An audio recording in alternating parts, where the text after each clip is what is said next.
Welcome back to the Tuesday Weekend. We have been talking about mental health, and in this segment, we want to talk about the help that is available. Now, there are a lot of local nonprofits and initiatives specifically focused on the well-being of those of us in the service industry. So wherever you are listening from, I highly recommend that you look into whatever resources might be available in your community. But we don't have the time or resources to kind of get into where everyone is, so we will talk broadly about a couple of important national organizations. So we mentioned earlier 988, the mental health crisis hotline. Deanna, can you tell us a little bit more specifically about 988? Sure. So honestly, 988 is super, super exciting. It's designed to work exactly like 911. You just go to any phone and dial 988. And you will be connected with the local crisis centers and the hotline for the area. So it will be someone in Utah or in or wherever it is you are located, you'll be connected with them. And this is for any type of mental health crisis. It could be suicide, but it can also be a bad day. It could be someone who's, you've encountered someone who's experiencing schizophrenia or any mental illness.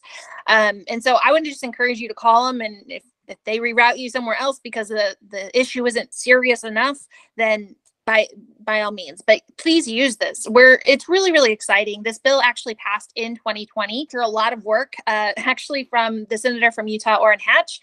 I have a lot of thoughts about him, but this is something that he was really. Thank you, Orrin Hatch. I'm not saying that out loud. No, this one time I'll acknowledge that. Well, nonetheless, but it was one of the things that he actually pushed through and did get passed. Actually, he's passed away, so it was right before he passed. But it went into effect last year. It's through the FCC, like I said, just like 911, and it will connect you with the local crisis centers.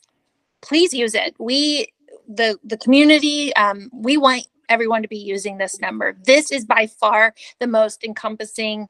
They're going to be able to connect you with local resources, all of that. So this is the number to call. And then I'll kind of throw out some just other things. I mentioned this earlier, but as people, especially if you work as a manager or an owner in the service industry, or if you are front of house, I think is where these can be the most supportive. But, if you can just take it upon yourself to do 5 minutes of research and find out what the local resources are, I would, encourage you to know where the closest physical location for a crisis center where you could actually take someone if you needed to, or put them in an Uber and take them.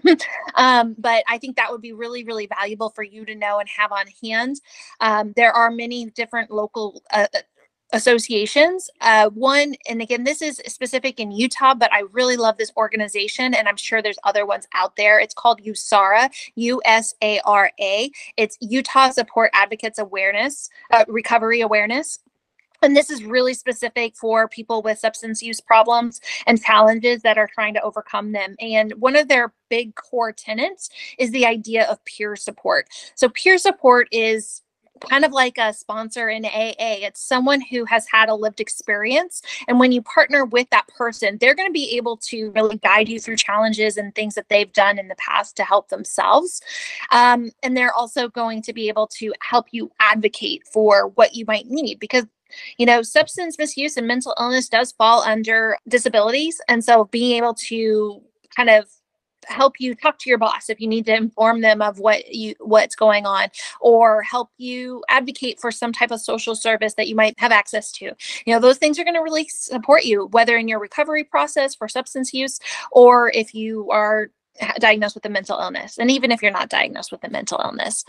And I also want to throw out there and encourage everyone to keep a really open mind. All the drug courts are really, in my opinion, a really great tool. It's law enforcement. So, somebody has to have been convicted of something related to drugs. But if a person has an opportunity and they're willing to go through the drug court process, my experience has been that is a really profoundly impactful opportunity. And so what I think is important for anyone who's in the service industry is also to recognize it might be the case that someone is either going through drug court or recently completed a drug court program, and so those are the type of people that are in recovery.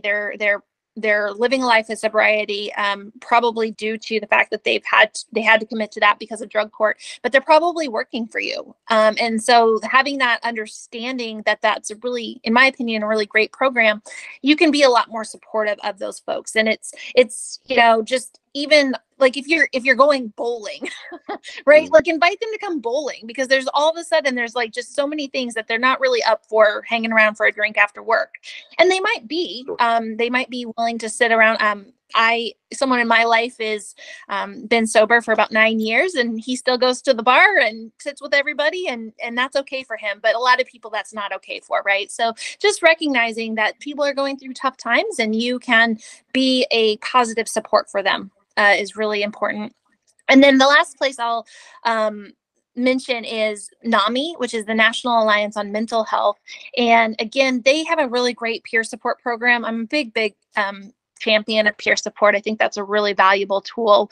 And it's helpful for yourself if you are the person with mental illness, but it's also helpful if you have a loved one that is experiencing mental illness, because that can be a really challenging relationship to navigate if someone is experiencing mental illness, and especially if you haven't had that experience, it might be really difficult. So those are organizations that are nationally that I think everyone has access to. Well, thank you. That really seems to cover quite a bit in there. I have nothing to add. Yeah, right. Well, except for be that advocate. When you see your coworker down, say, hey, what's up? What's wrong? Don't be afraid. Don't say you're out of line. I mean, if they say nothing and they don't want to talk to you, fine. But just the act of reaching out means so much to people. Right. It's like, hey, man, how you doing today? And sometimes I've had people say, I'm fine, and walk away. And I've had people break down and talk to me for 2 hours. Just reach out. It's a big deal. Really, if there is somebody in your circle, in your staff that you are concerned about, like Deanna said, do 5 minutes of research on your own. When you talk to this person, have some resources to say, this is available. If you don't want to talk to me about it, how about you seek out help here? How about, like, this seems like a good resource for other people who have gone through this like you. Just there are other ways to broach the subject where you don't necessarily have to then become the therapist, but you definitely want to make it obvious that you are on their side, you're in their corner, you're fighting for them, you want what is best for that person. And like you said, be that advocate. Josh, that made me think of in addition to what that we can all do, because we all have mental health, right? Our goal is to strive for good mental health. Sometimes we have good mental health and sometimes we don't. And I think almost all of us, I mean, even in this conversation, I think we've shared some stories, but I think most people have gone through experiences. And so if you feel comfortable being able to share those experiences with another person, again, if some, a family member passed away suddenly, like being able to share your experience with that person, they will feel a lot more connected. And if they do want to open up, they will open up. And if not, maybe you can direct them to somewhere if they do need more serious help. But just being able to share your own story, that's exactly what we all need to do to be destigmatizing this conversation around mental health. That's the point I was about to say, is the connection helps break down the stigma. That, hey, you're not alone, actually is a meaningful phrase to a lot of us. And there are times where hearing that or something like that might actually be that like click of like, oh, wait a minute, I don't have to deal with this all on my own. There are other people to help. Just bringing that up to someone, it really does make a difference. I mean, I'm not gonna lie, since my dad's death, I struggled for almost 2 years. Every day was kind of a battle, every single day. And until I found someone I could actually talk to about it, it just was. And it was noticeable. I know it was noticeable, but no one talked to me. No one would say, hey, what's up? What's going on? All right. So one person finally did. Yeah. And night and day the next day. I think in conclusion, seek help. If you need it, seek help. If you see your friends need it, try to provide them, or at least start them on the path to help. Because again, there's a lot of this that is beyond our ability to control or correct, but there are resources out there. There's help available. So, but before we go, one last thing, our weekly restaurant shout outs. And Nick, I will start with you. My weekly restaurant shout out this week is going to be twofold. My two favorite sushi places, one in Utah, NAMI. I've known the owner since 2000. Some of the best I've ever had, one of the best staffs I've ever worked with. And now here in San Diego, Full Moon Sushi. The place is fantastic. They have fresh fish lists every day of fish sometimes you've never heard of, or fish you'd never get to try. I mean, I had barracuda last week. The place is just phenomenal. And the staff is great. The chefs talk to you. The servers talk to you. The hosts talk to you. They all work together to make sure you're going to have just a fantastic plan. I'm going to, all right, let's see. Let's go Utah. I'm going to shout out Hell's Backbone Cafe in Boulder, Utah.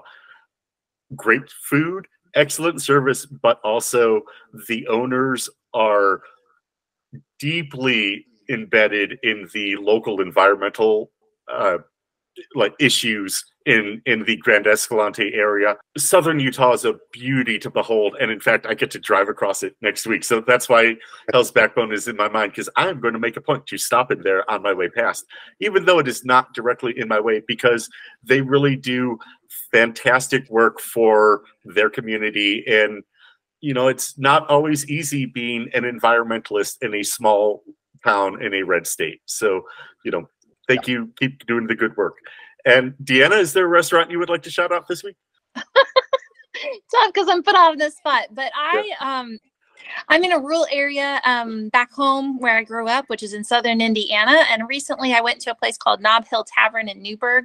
They've been around since 1943, so they've figured it out. But one of my favorite things in the whole world is catfish fiddlers, and they know how to do it. So that's what I'm going to throw out there. Oh, that sounds good. I will try some of that. Sounds good. With that, I think I'm going to wrap it up for this week. But thank you so much for being with us, Deanna. That's really a lot of valuable information that you helped. And Nick, thank you as always. Yeah, no problem. Nice to meet you. Probably again. I'm sure I've had drinks with you with no name. Yeah. Or you've been in Lindsay's at some point when I've been behind the bar. All right. Yeah.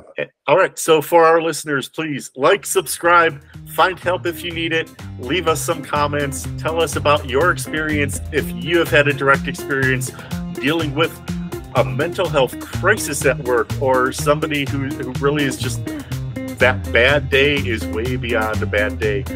Let us know. Let's talk about it. Let's start a discussion. Anyway, thank you so much, and we will see you again next week.